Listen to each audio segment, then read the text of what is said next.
स्मृति ईरानी जी जो हैं उनको अपने दायरे में होकर बात करनी चाहिए। जब वो बात उनसे रमा देवी जी से बात कर रही थी तो बीच में उनको बात करने का कोई मतलब नहीं है।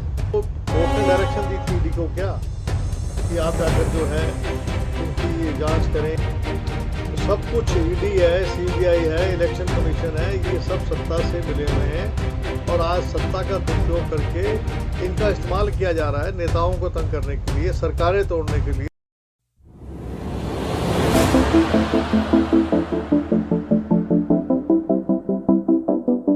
सर, जिस तरीके से अधीर रंजन चौधरी जी ने कहा है राष्ट्रपति को राष्ट्रपत्नी कह दिया, उसके बाद जो सदन में बवाल मचा, स्मृति ईरानी ने कहा सोनिया गांधी खुद इसको लेकर माफी मांगी। देखिए, पहली बात तो ये है कि अधीर रंजन चौधरी जी ने लिखित रूप में महामहिम जो हमारे राष्ट्रपति जी हैं द्रौपदी मुर्मू जी, उनसे बाकायदा माफ़ी मांगी कि उनसे गलती से, क्योंकि उन्होंने 3-4 दफ़ा उनको राष्ट्रपति बोला है और उनके मुंह से कोई ऐसा शब्द निकल गया है जिसको वापस ले रहे हैं और खेद प्रकट कर रहे हैं। उसके बाद कोई बात रह नहीं आती है। जहाँ तक स्मृति ईरानी है का सवाल है, क्योंकि आप जानते हैं गोवा के अंदर इनकी जो मामला चल रहा है, उनकी बेटी का जो एक रेस्टोरेंट चला रही हैं जिसमें बगैर लाइसेंस के बार चलाया जा रहा है, उस मुद्दे को जो है हमारे खेड़ा साहब ने और जयराम रमेश जी ने इस मामले को उठाया था। तो इसको लेकर वो बड़े चिंतित हैं और वो ध्यान भटकाने के लिए, और उनका कोई मुकाबला नहीं है सोनिया गांधी जी से। स्मृति ईरानी जी जो हैं उनको अपने दायरे में होकर बात करनी चाहिए। जब वो बात उनसे रमा देवी जी से बात कर रही थी तो बीच में उनको बात करने का कोई मतलब नहीं है। और देखिए, आज के समय में बेरोज़गारी सबसे बड़ा मुद्दा है। 22 करोड़ लोगों ने रोज़गार के लिए अप्लाई किया था पूरे, अगर आप, और ये आंकड़े मैं नहीं दे रहा, इनके खुद के मंत्री ने संसद में दिया है। कुल 7,21,000 नौकरियाँ इन्होंने दी हैं, जबकि ये कह रहे थे हम साल में 2 करोड़ देंगे। तो यानी कि अभी 3 साल हो गए तो 6 करोड़ रोजगार देने चाहिए थे। 22 करोड़ लोगों ने जो है अप्लाई किया, केवल 7 लाख लोगों ने उसको रोजगार मिला। फिर महंगाई है, भ्रष्टाचार है, महंगाई के लिए और अग्निपथ मुद्दा, इन सब मुद्दों को लेकर 5 अगस्त को राष्ट्रव्यापी आंदोलन भी करने के बारे में तमाम जितने भी हमारे जो स्टेट कार्यालय है वहाँ पर जो है राजभवन का घेराव किया जाएगा। और लोकसभा और राज्यसभा के जो संसद हैं वो राष्ट्रपति भवन तक, चलो राष्ट्रपति भवन तक वहाँ चलेंगे। और बाकी दिल्ली में जो कांग्रेस पार्टी है वो प्रधानमंत्री के आवास का घेराव करेंगे। सर, सत्ता में बैठी सरकार का यही आरोप है कि जब भी वो कोई नीति लेकर आते हैं कांग्रेस उसका विरोध करती है हमेशा। नहीं, ऐसा है, कोई मुद्दा लेके आए नहीं है। मुद्दा क्या लेके आए हैं? अनाज पर, आटे पर 5% जीएसटी लगाएंगे, आपके पनीर पर, दूध पर जीएसटी लगाएंगे 5%, और हीरे पर 1.5% लगाएंगे। ये अगर कार्य करेंगे तो विरोध तो करना पड़ेगा। अग्निपथ की योजना जो लेके आए हैं, मैं खुद फौज में रहा हूँ, मैं 4 साल में तो 180 दिन तो उनकी ट्रेनिंग चलेगी, 120 दिन उनकी छुट्टी के, उनके जो मिलते हैं 30 दिन के रह गए 1120 दिन। उसमें से अगर जैसे मैं आर्मड कोर में था, मैं खुद आर्मी में रहा हूँ, तो 6 महीने की तो जो ड्राइवर है उसका ऑटो कोर्स 1 साल का होता है, तो इनका 6 महीने का हो जाएगा। 6 महीने का कोर्स करना पड़ेगा। अगर गनर है, अगर उसको तोप चलानी है, बफोर तोप चलानी है, तो कंप्यूटराइज है सारा मामला, वो सीखना पड़ेगा।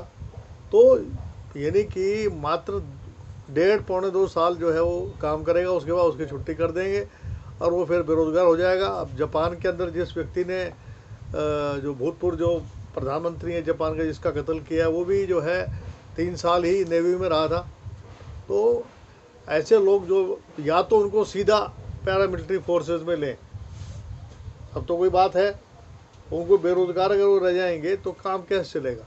सर, एक तरफ जहाँ पर कोई भी योजना आती है उसका कांग्रेस विरोध करने के लिए प्लान बनाती है, डेट देती है, उतरती है सड़क पर, वहीं दूसरी तरफ ईडी जैसे जो भी संवैधानिक संस्थाएं हैं वो फिर दमन जाकर के नेताओं के घर पे नहीं, आप मुझे बताइए कि जो सोनिया गांधी और राहुल जी के ऊपर न्यायालय में केस चल रहा है, वहाँ से वो बेल पे हैं, तो या तो कोर्ट ने डायरेक्शन दी थी ईडी को क्या कि आप जाकर जो है उनकी जांच करें, या चलो अगर जांच भी कर लें, ईडी अगर अगर जांच भी कर सकती है तो 60 घंटे जांच करते हैं क्या हैं? तो क्या आपको ऐसा लगता है कि ईडी सत्ता से मिली हुई है? सब कुछ ईडी है, सीबीआई है, इलेक्शन कमीशन है, ये सब सत्ता से मिले हुए हैं और आज सत्ता का दुरुपयोग करके इनका इस्तेमाल किया जा रहा है नेताओं को तंग करने के लिए, सरकारें तोड़ने के लिए, चाहे वो कर्नाटका में हो, चाहे आपके महाराष्ट्र में हो, चाहे आपके गोवा के अंदर भी हमारे 50 करोड़ में एक एमएलए को देने की बात कर रहे हैं। हमारे कुलदीप बिश्नोई जी के ऊपर 200 करोड़ का मामला इन्होंने बताया था कि इनके पास अपार संपत्ति है, वो धुल गए हैं, दूध के धुल गए हैं, अब उनकी कोई ईडी की जांच होगी, सारे काम बंद हो जाएंगे।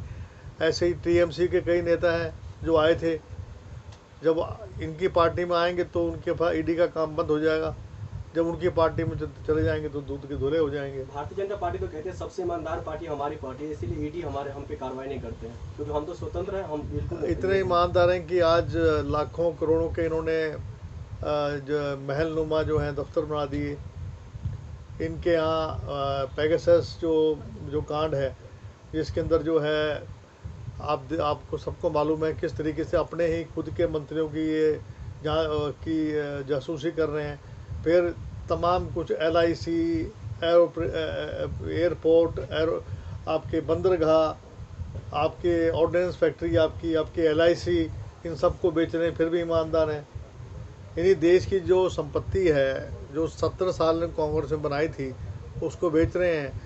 आप किसी की जांच तो करवाइए।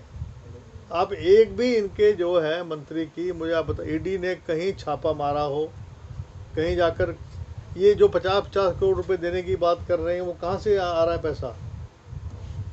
सर अभी पिछले दिनों जब महाराष्ट्र में इनको 5 स्टार होटलों में रुकाया गया तो कितना खर्चा हुआ था उसका ब्यौरा दें। वो खर्चा किसने किया था? हमारा काम है विरोध करना, और कांग्रेस पार्टी जो है 5 अगस्त को राष्ट्रव्यापी महंगाई, बेरोजगारी, अग्निपथ योजना और अन्य जितने भी मुद्दे हैं उन सब मुद्दों को लेकर पूरे देश भर में, लोग कहा करते कांग्रेस सड़कों पे नहीं है, आज हम लोग सड़कों पे हैं। अगर स्मृति ईरानी ने अभद्रता की थी तो क्या सोनिया गांधी ने जो कहा डोंट टॉक टू मी, ये अभद्रता नहीं था? ये तो उन्होंने यही तो कहा है कि मेरे से बातचीत ना करें, मैं आपसे बात नहीं कर रही। ओबीसी डिपार्टमेंट पिछड़ी जाति के मुद्दों को लेके किस तरीके से भारतीय जनता पार्टी का घेराव करेगी? देखिए, ओबीसी का हम लोग जगह जगह समय समय पर, अभी जैसे मैं 15 तारीख को जा रहा हूँ, रांची जा रहा हूँ, और 27 तारीख को मैं जा रहा हूँ चेन्नई जा रहा हूँ। तो वहाँ पर जैसे हमारा जनगणना का मुद्दा है, ये बहुत अहम मुद्दा है। इस मुद्दे के ऊपर जो है कांग्रेस पार्टी जो है फ्रंट फुट पे अब आ गई है। वो कहती है कि जातीय जनगणना होनी चाहिए ताकि जिसका हिस्सा उसका जनसंख्या, जितनी जनसंख्या उतना ही उसका हक होना चाहिए। उसी प्रकार से क्रीमी लेयर का मामला है।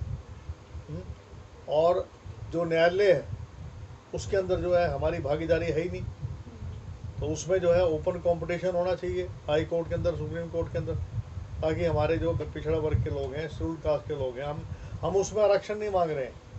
हम कह रहे हैं कि आप ओपन टेस्ट रखें। आप हमारे जो ओबीसी की जो मेरिट है वो जनरल के जो इकोनॉमिकली जो बैकवर्ड लोग हैं उनसे ज़्यादा हमारी ओबीसी की जो मेरिट आ रही है वो 99.5% आ रही है। इनके 94% में जो है उनको एडमिशन दिया जा रहा है। तो ओबीसी किसी प्रकार से किसी भी वर्ग से कम नहीं है, चाहे आप मेरिट का आधार लगा लीजिए चाहे कैसे भी लगा लीजिए। हम तो वैसे ही जो है मेरिट के आधार पे, बल्कि पहले ऐसा होता था कि जो मेरिट पहले जनरल में लगाया करते थे, अब उनको उठा के ओबीसी में लगा दिया। ठीक है।